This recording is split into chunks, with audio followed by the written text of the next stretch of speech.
आज का यह जो सभा है वह श्रद्धांजलि सभा है और इसी में हम सब लोग उपस्थित हुए हैं। इस दुनिया से जाना सबको है, सबकी बारी आएगी। आज जिनकी श्रद्धांजलि मना रहे हैं वे तो चले ही गए, एक दिन मनाने वाले भी चले जाएंगे, हम सबकी बारी आएगी। जीवन में माता पिता बड़े पुण्य से मिलते हैं और जब दुनिया से अपने माता पिता अपने करीब के जब जाते हैं तब बड़ी तकलीफ होती है। दूसरे लोग जाते हैं तब तो लगता है कि ये दुनिया है, सबको जाना है, ये सब ज्ञान की बातें सब बताते हैं। लेकिन जब अपना खास अपना दिल का करीब जिनको हम सबसे ज्यादा नजदीकी मानते हैं वे जब दुनिया से जाते हैं तब अपने आप को संभालना बड़ा ही मुश्किल होता है।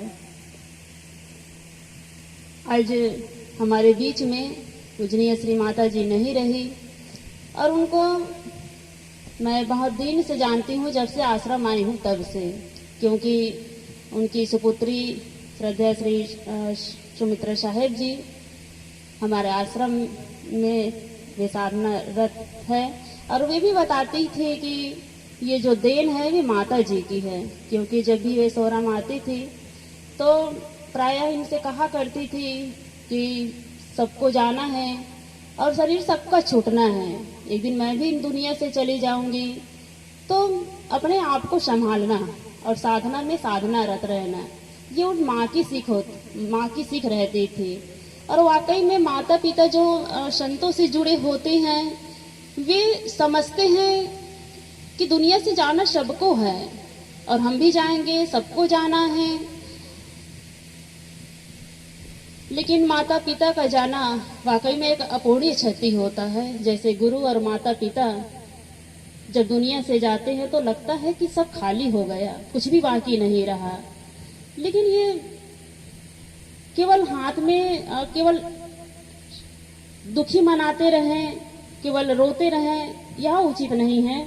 बल्कि वे हमें जो संस्कार दिए हैं, जो हमें ज्ञान दिए हैं, जो हमें जीवन जीने की जो शैली बताए हैं, उन्हीं पर चलना, उनके बताए हुए मार्गों का अनुसरण करना, ये जब करेंगे तब सच्ची यही श्रद्धांजलि होगी। और सचमुच में हम उनसे कितना जुड़े हैं, कितना हम उनको मानते हैं, ये जब वे बताए हमें सही रास्ता, उन पर चलेंगे तभी वह सार्थक होगा। किसी ने एक माँ से पूछा कि माँ, आप मुझे अपने कांधों पर कब तक यूं ही सोने दोगी? माँ ने कहा कि बेटा, मैं तुझे अपने कंधे पर तब तक सोने दूंगी जब तक दुनिया मुझे अपने कंधों पर ना उठा ले। ये होती है माँ की ममता, ये होता है माँ का वात्सल्य। दुनिया में केवल एक ऐसी शक्ति है, एक है माता पिता और दूसरा है सदगुरु, जो अपने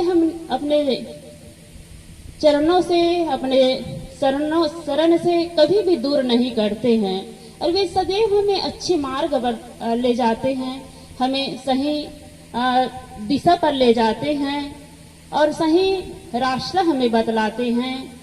हमें जीवन जीने की शैली, ये शरीर तो माता पिता ने दिया, जन्म तो माता पिता ने दिया, लेकिन जीवन जीने का जो रास्ता बताते हैं, जीवन जीने की जो सीख देते हैं, जीवन जीने की जो शैली बताते हैं, वे गुरु होते हैं।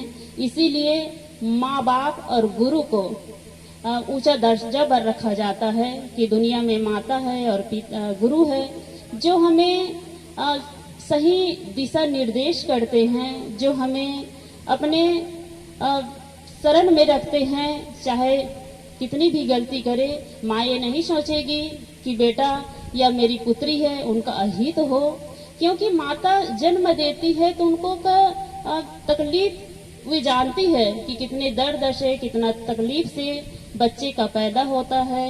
कितने दर्द के बावजूद दर्द होने पर ही और कितनी तकलीफ कितने कष्ट के पर जन्म होता है तो वे समझते हैं। और आज हम सबके लिए ये बहुत ही अपूर्णीय क्षति है कि हमारे बीच माता जी नहीं रही। ऐसे ही सबकी एक एक दिन आए की दशा होगी। पहले पिताजी नहीं रहे और पिताजी के बाद में आज माँ नहीं रही और ऐसा लगता है कि जैसे कि अनाथ हो गए। लेकिन यदि हम उनके शरीर पर देखें, केवल शरीर पर ही मोह करते रहें तो लगेगा सचमुच में हम अनाथ हैं। लेकिन उनके ज्ञान को देखें, उनके बताए हुए उन सीख को माने तो हम अनाथ नहीं बल्कि सदैव वे हमारे साथ में रहेंगे। उनके संस्कार हमारे साथ रहेंगे और सदैव जो हमें अच्छी बातें बताए हैं उन बातों पर यदि चलते रहें और उन बातों को अपने जीवन में आश्रित करते रहें तभी उन माता पिता को मानना, उनका मानना यह सच्ची श्रद्धांजलि होगी। बस इन्हीं शब्दों के साथ मैं अपनी वाणी को यही विराम देती हूँ।